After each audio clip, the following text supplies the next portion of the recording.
When the financial crisis hit, I was watching very closely.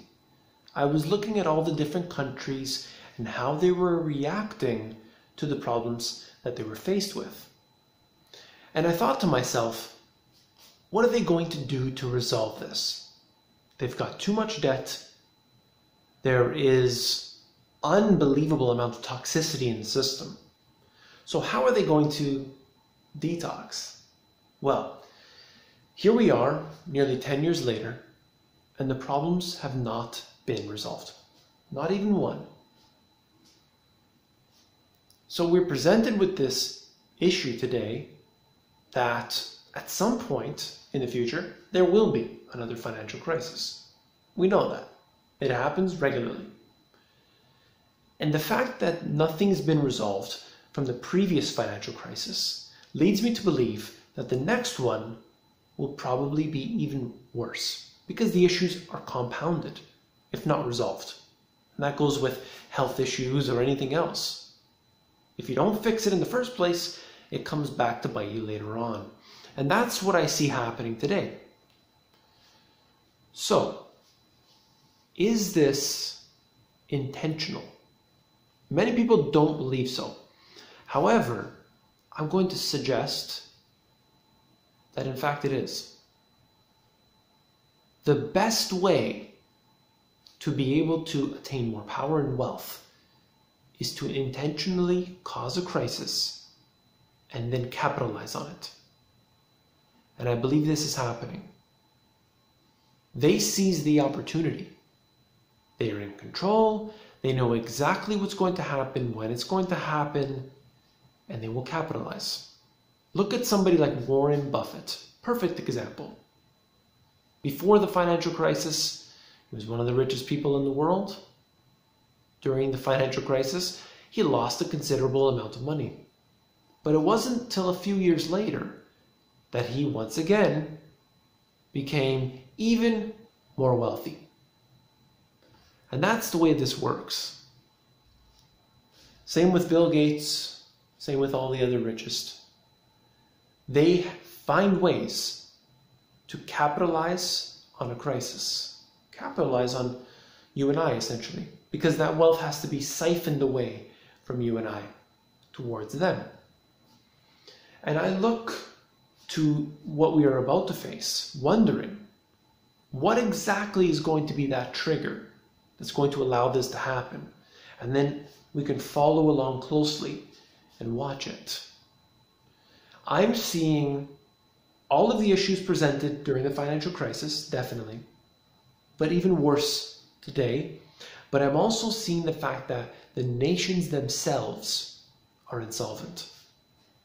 Previously, it was always the private sector.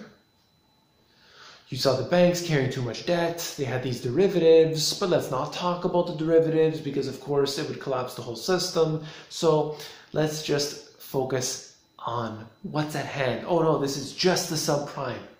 Oh, it's just the CDS. We know that it's much bigger than that. The conservative estimates are in the hundreds of trillions of dollars in derivatives. Larger estimates go up, over a quadrillion. I've seen estimates of even 2 quadrillion. I don't know what the real number is. It's bigger than the economies of the whole world put together. And nobody wants to touch that. Nobody wants to talk about that. They just let it expand and get worse. So that's one of the biggest issues that we have today. And I do believe that we will experience a crisis that cannot be resolved by governments. And so what they will do is what all governments do.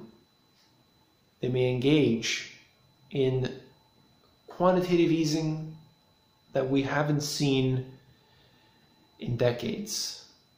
And I'm talking about hyperinflating currencies. And they may then destroy the currencies. They may do so.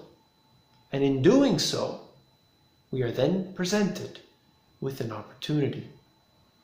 They may get together, the G20, the IMF, the World Bank, whoever it is, and they decide, you know what, we have this crisis here, we need to have some sort of new monetary system. And that new monetary system, I believe, will present us with something very troublesome. And they'll force us on it. You'll probably use the same currency you do use today. However, it might be backed by something like the IMF SDR or something equivalent. To me, this is a big issue. Number one, because nobody's talking about it, nobody's looking at it, but the fact that this will change the way we do things today. The New World Order, as it's suggested by many. I don't know at what point this will happen. I'm thinking that eventually the governments will start to fall. The dominoes will fall, as I always say. This is going to present itself at some point. I mean, we're looking at this taking place in piecemeal. You know, you can see Greece had troubles and they're selling off their assets. You'll see Venezuela today, that's occurring. It's happening very slowly, you know, as time goes on here. But I do believe that things are starting to mount and it's, you know, starting to fill up. And unfortunately, we're drowning. And that's something that the government will not talk about, but unfortunately it is the case. Many people would say that this can go on forever and ever, but that just isn't the case. It doesn't work like that. It never has, it never will. You need to understand that eventually a problem will surface. There are so many. I cover them all the time on my channel.